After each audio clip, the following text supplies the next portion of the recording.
Joan, heard you talking about that Austin Peay professor who was reinstated. Yeah. And I guess they fired him without going through the proper protocol. Can I just say this? I would like tenure for radio broadcasters, like where we could just do whatever it is that we want, and we're not allowed to get fired. Yeah. Like, can we do that for radio Wouldn't people? That be something? I could understand it for like physics or a hard science where it's primarily used to safeguard academic freedom and research. Mm-hmm. That's the point. But theater? Yeah, he's a professor of theater. Joan? Yeah. It's not theater. It's theater. See, right there. I knew. We are so alike in how we think. Well, the thing is that, number one, I get the whole academic freedom thing, but if teachers do bad stuff, then they need to be held accountable. And I just wonder, and I'm just... So what he did was he reposted something that Charlie Kirk said years ago. I think he said it in 2023, that in order to have a Second Amendment and people owning guns, there will be incidents of people being killed. Mm-hmm. And that as a society, we have to accept that that's going to happen in order for us to have freedom to have those guns. Right. I mean, under the proper context, I understand what Charlie Kirk was saying, but in the day, I guess it was the day that Charlie Kirk was assassinated, right. He puts that up there, and clearly without the proper context. And obviously, in my opinion, that's a terrible thing to post on a day when the man was assassinated, especially considering it was without the proper context. But you know what's interesting? Is that I'm reading about all of this, and this professor, have you read the statement from, I guess it's the Austin Peay president? Before or after? After they had to reinstate him. No, go ahead, tell me. So this is from our friends at the Tennessee Star. Last week, President Michael Lasari sent an email to the university's community stating that the professor had been reinstated as a tenured professor at the school because the school did not follow the proper termination process. Here's what he says. APSU did not follow the required tenure termination process in this matter, and I deeply regret and apologize for the impact this has had on Professor Michael and on our campus community. He says, I am committed to ensuring that due process and fairness are upheld in all future actions.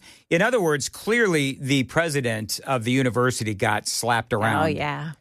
And I guess according to school rules, a tenured professor must go before a hearing committee composed of 6 appointed tenured faculty members to decide whether the professor will be fired. So, because you know what would happen if you went in front of a bunch of tenured professors? I'm assuming, and I don't know this, but I'm assuming the tenured professors will be like, oh, no, you're not going to fire a tenured professor over, a Facebook post, no matter how inappropriate it was at that time. The part that makes me mad is the reimbursing for therapeutic counseling services. Get the hell over yourself. Therapy? That dude went to therapy? He had to go to therapy because he didn't. What fascinates me is I get quick to pull the trigger and react the way that the president did at the university when it came to trying to terminate him. Mm-hmm. There's a lot of that in the fallout of his assassination. It's just make them eat their own words. I would rather that happen. I would rather them have to face the context of what they claim they think Charlie Kirk may have said or what he may have meant by something. Make them acknowledge that publicly. Right. Then I don't care what happens. Well, and here's the thing that frustrated me about that whole time is that there were so many people that posted things about Charlie Kirk and said things about Charlie Kirk completely out of context. And it's like they didn't even know what Charlie Kirk stood for, but they thought that they did, and they thought the very worst of the man based on what they thought they knew, when in reality they had no clue as to what they were talking about. We saw that over and over again. So yeah, there's another one. The Cumberland University English professor who posted on X, God comes to collect no matter how rich and politically powerful you are. If you live a life of sin and bask in it, you deserve whatever judgment God deems fit. One less pedophile supporter on this planet. Oh, my goodness. Yeah. Did that person get fired? Yeah. University of Tennessee fired Sherinian is his name. Sherinian? Sherinian. Oh, is this the one that wore dresses? Oh, maybe. He taught anthropology at the school. Yeah. Because I think we took a caller who had a daughter that went to school there. We did take that got caller. a bad grade on a paper because of her beliefs. Mm-hmm. Max Wood, Cumberland University fired Professor Max Wood, and the University of Tennessee suspended the assistant professor, Tamar Sherinian. Yeah. All right. Yeah. I mean, there's some other things that they said, too, that are just... This is horrible. But you know what? I mean, I'm at the point now where I have just lost faith in the left. Not that I ever had any, but I thought that there were still, some decent people over there. Yeah. But there's so many horrific things said, and I don't hold the entire Democrat Party, obviously, accountable for what a few of them say. However, if they don't stand up and say, no, what old Sherinian said about Charlie Kirk was wrong, but there's none of that. There's none of, if somebody on the right says something or does something, conservatives, if they don't like it, they'll come out and they'll rebuke what somebody... Tucker Carlson. Yeah. Mm-hmm. Tucker Carlson, Candace Owens, both of them and others have, come under fire from conservatives because we don't like what they may have said or done. Democrats don't do that. There is no infighting amongst the Democrat Party, generally speaking. They don't call out somebody like old Sherinian there for some of the abhorrent things that he said about Charlie Kirk, and they should. Where is the outrage? Nick Shirley, we just played that audio from Nick Shirley from a few minutes ago, where he's talking about how there's no outrage on the left regarding what is going on in Minnesota with all of that fraud. There's no outrage at all. Yeah.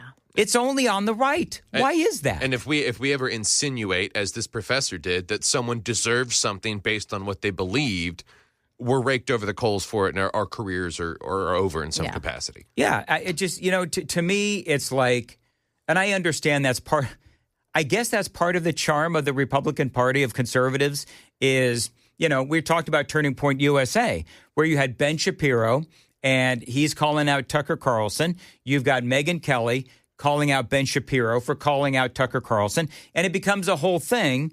And I mean, it's like, whatever, all you influencers, knock yourselves out doing what you want to do.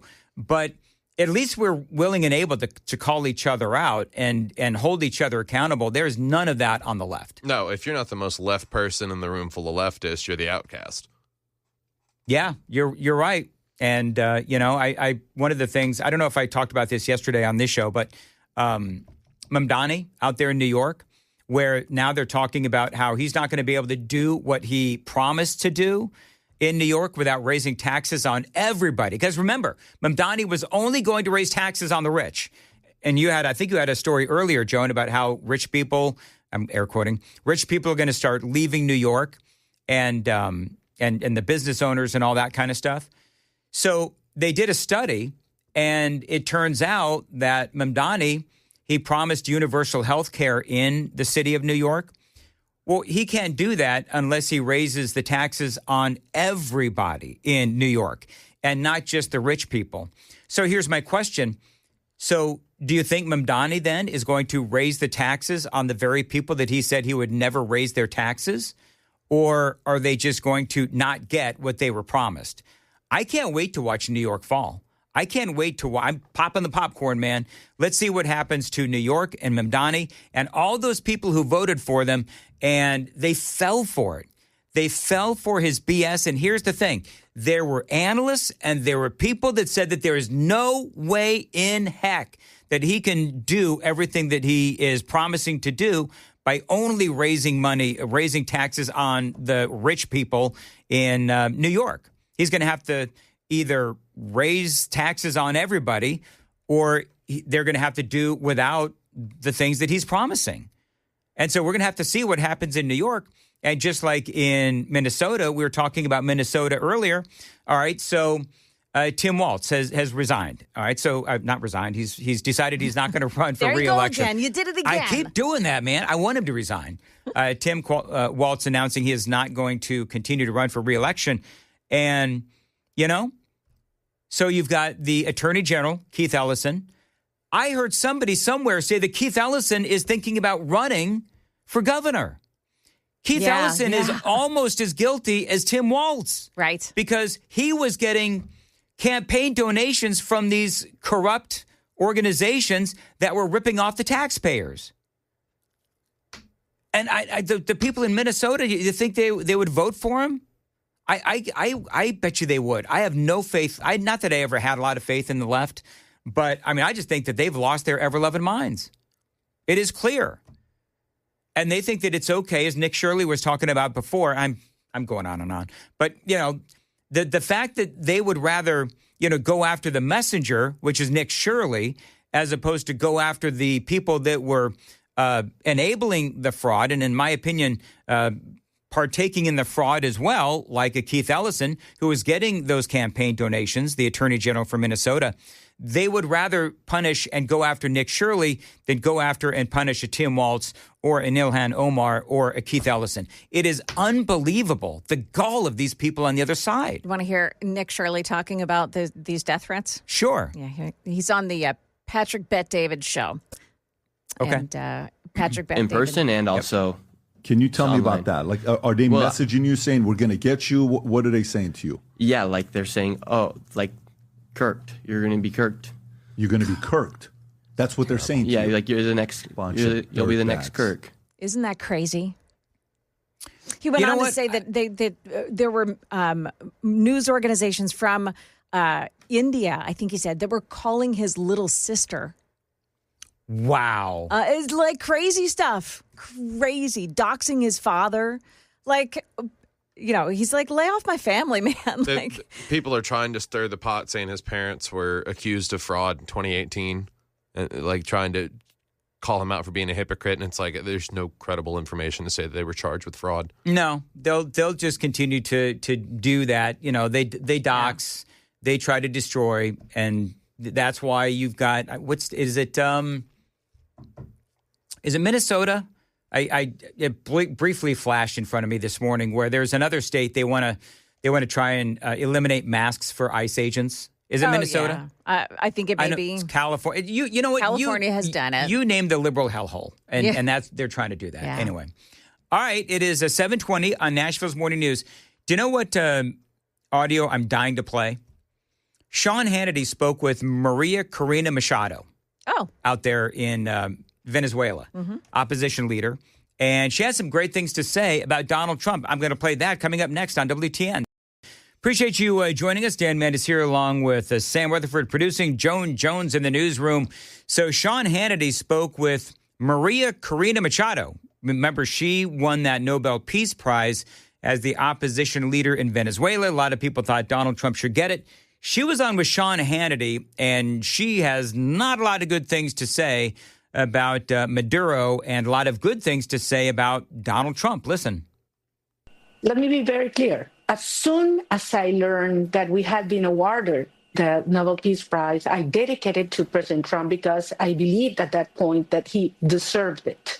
And a lot of people, most people said it was impossible to achieve what he has just done on Saturday, January 3rd.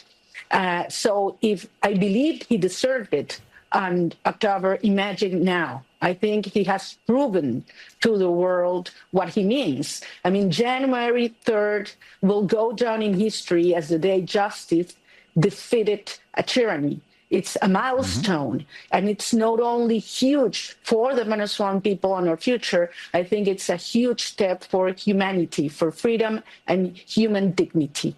One of the things I find it really interesting is that you do have the media that is trying to portray this as some sort of an act of war on Venezuela.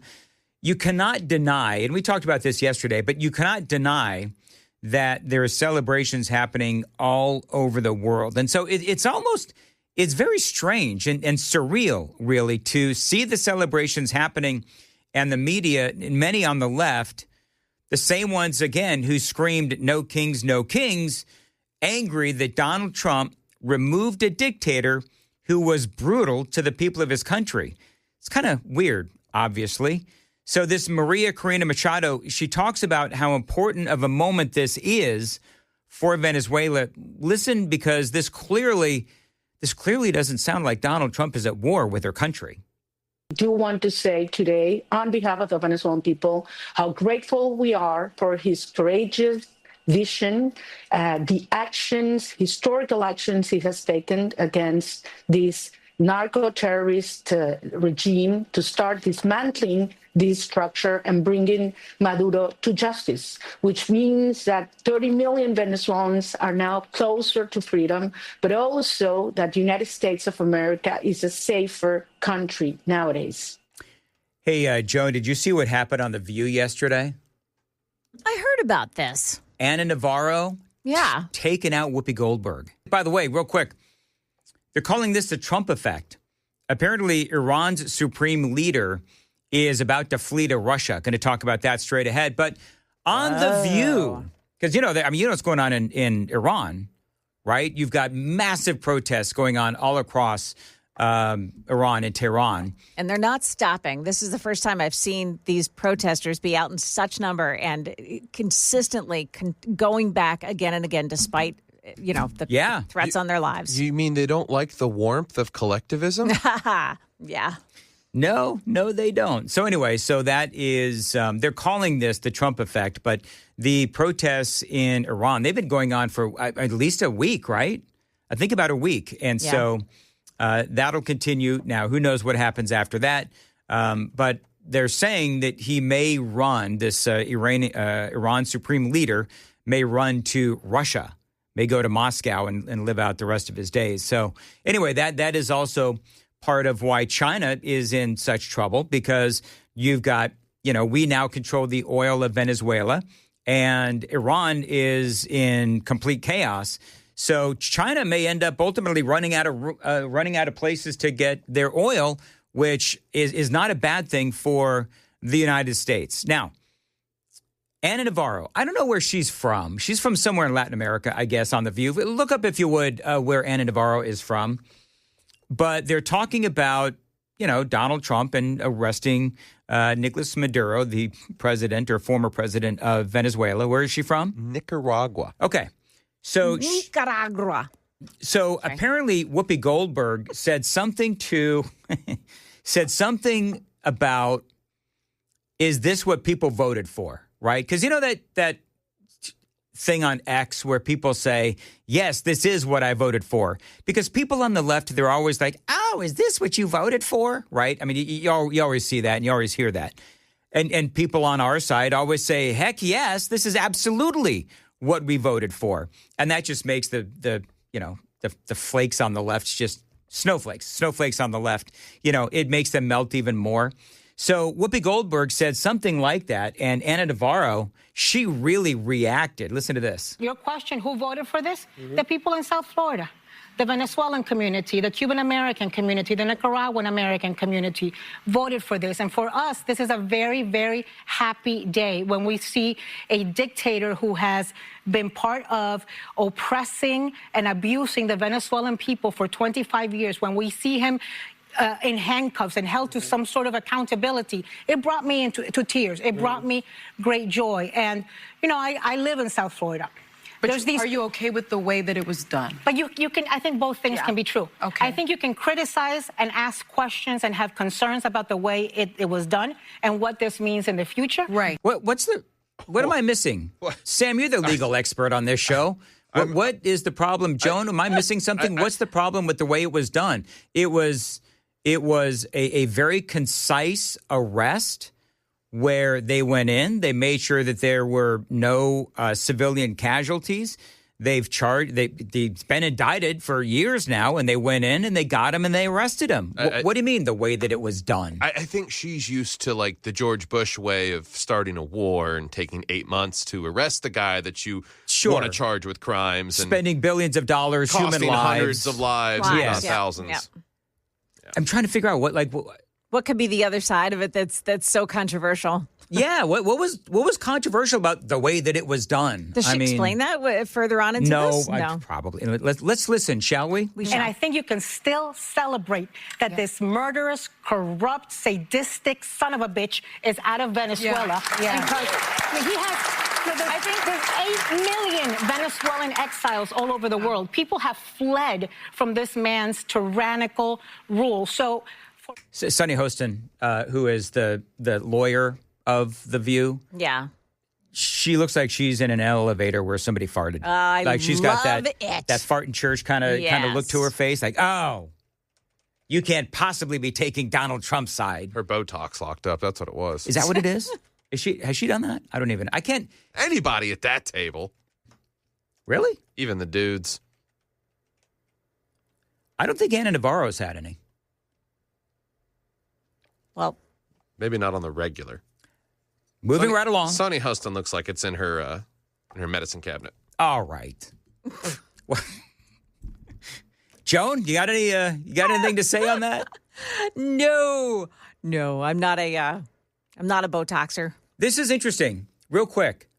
Net approval. U.S. airstrikes on Iran. In June, it was -9, and now in July, up 4.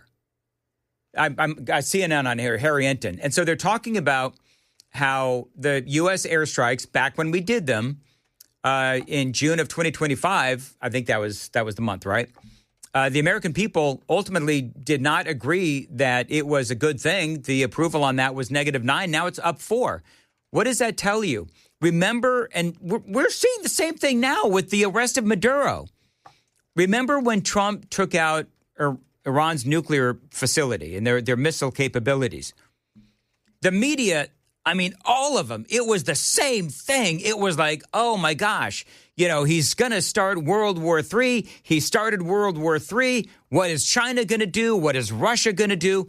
All of that just, doom predicting.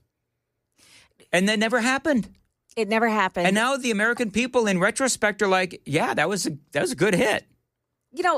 If you do the 30,000-foot view onto what President Trump is doing, he is so isolating China and isolating Russia and isolating Iran and just making it so that they can't continue doing as they have been doing, and they can't creep into the Western Hemisphere and send more assets and create more wealth for themselves. They can't do it. Right.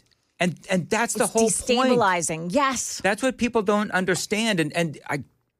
This is when people say Donald Trump is, what is it, 3D chess? Is that what people say? Yeah. This is what he's doing. And Trump is handling this really, really smart. And the people who have that reflexive, anti-Trump knee-jerk reaction to everything, they're good, like Jake Tapper, which I've got some audio from. Earlier, I played some audio from Stephen Miller and Jake Tapper arguing about whether or not Donald Trump is going to use military action to take over Greenland. Remember, we talked about that earlier. And Tapper is trying to frame this whole thing as Donald Trump is trying to militarily take over Venezuela. He's not. So now that same conversation with Jake Tapper and Stephen Miller, where they started talking about the future of America and Venezuela and how it looks for both countries. And I thought that it was a worthwhile conversation. By the way, coming up at 8:06, I'm gonna play part of Tim Walz's speech yesterday with some enhancements via AI. And I can't wait to play that for you. You've got to stick around for 8:06 here on Nashville's Morning News on Super Talk 99.7 WTN. So clearly what the administration is looking to do is they're looking to really lean into this sentiment. And I think it's the right way to go. Lean into this sentiment that our hemisphere is ours, and everyone better bend to our demands. This is Stephen Miller and a very frustrated Jake Tapper. Why does the president think that Machado should not be the next leader? Why does he think she's weak? First of all Venezuela experts agree, that it would be absurd and preposterous for us to suddenly fly her into the country and to put her in charge. And the military would follow her, and the security forces would follow her. This is not a serious. It's not even a serious question. So I love. See, I'm gonna be honest with you. And Joan, you were there yesterday when I said, and I think I said it to you in text or somebody in text. I didn't like the way that Trump dismissed Machado. Yeah, the opposition leader. I agree. I felt like he could have said the same thing, but not be as dismissive. I wish I had the audio, but I don't. But I get what Stephen Miller is saying. This is not about, and Mike Johnson was just on TV talking about how this is not in Venezuela about regime change. And that's what Stephen Miller is saying, where if we had flown in Machado, then it would have been about regime change. Right. But I mean, we're letting, we're letting the members of the current regime continue to remain in place. And Maduro's vice president is now in charge for now. We'll have to see what happens and where it goes for the next steps. But that tells me that, no, this is not a regime change kind of a thing. This is, okay, we got the guy that we indicted years ago, the guy that has been sending, gang members and drugs into our country and all of these other things. And we'll have to see ultimately what happens next. But what Stephen Miller is saying actually does make a lot of sense, which is, you know what? We're not doing a regime change. We're taking this one step at a time. It's not even a serious question. So should there be an election? Let me, if you give me the floor for 30 seconds, let me tell you what we are doing here. Here we go. The United States, this is sort of foundational. The United States is using its military to secure our interests unapologetically in our hemisphere. We're a superpower, and under President Trump, we are going to conduct ourselves as a superpower. Do you know what's interesting about this? You folks on the radio, you can't see it, but for people watching on Supertalk TV, you can. When Stephen Miller said, we are a superpower, Jake Tapper got uncomfortable. Like, he sort of, you can tell when somebody says something that you don't like, you kind of fidget in your chair and you look down. I don't know why it is that Jake Tapper doesn't like the fact that the Trump administration is embracing that America is a superpower. And not only are we a superpower, but to quote Tim Burchett, dadgummit, we're going to act like a superpower. And there's nothing wrong with that. It is absurd that we would allow a nation in our own backyard to become the supplier of resources to our adversaries, but not to us, to hoard weapons from our adversaries, to be able to be positioned as an asset against the United States rather than on behalf of the United States. Yeah, I get where he is going. I mean, Venezuela selling all of that oil to China, also the arms deals with Russia. Like, we all talked about this yesterday. If we're going, and I said this earlier today, if we're going to be the primary nation in our hemisphere, the administration is going to act like it. And so I love the arrest of Maduro, the taking over of American oil companies to fix that infrastructure, make investments in Venezuela. Obviously, the drugs are going to stop coming over. We all know what he did with illegal immigration and Tren de Aragua as well. All of that comes to a stop. And a lot of this has been a long time coming. The administration feels as if we've been wronged for years, which, by the way, we have. And now it's time to stand up for ourselves and act like the superpower that we are. And it's like I've been saying for a long time, that unapologetic, muscular conservatism that the Trump administration is showing. I think it's great. And just real quick about that stolen oil. Back in 1976 and again in 2007, basically what Venezuela did, and Brian and I talked about this yesterday a little bit, Venezuela basically seized the assets of oil companies in Venezuela. So you had American oil companies that set up in Venezuela with Venezuela's permission. And then they decided, you know what? No, we're going to take over your assets and we're just going to not let you drill for oil, and we're going to keep your drills and all of that infrastructure. And the oil companies couldn't do anything about it. And then guess what happened? The oil production slowed to a crawl because Maduro is incompetent and the country is corrupt. Despite the fact that you had all of these oil companies, they had invested in these assets and this equipment. Arbiters actually came back and said that Venezuela should pay these oil companies in excess of $5 billion. They only got paid $1 billion. So for Maduro, I mean, this is a guy, he was a crook. He was a murderer. He would imprison people for no reason at all. And he was sending Tren de Aragua and all of these drugs into our country. Yet here we are with some of these people on the left continuing to hand-wring over what Donald Trump has done.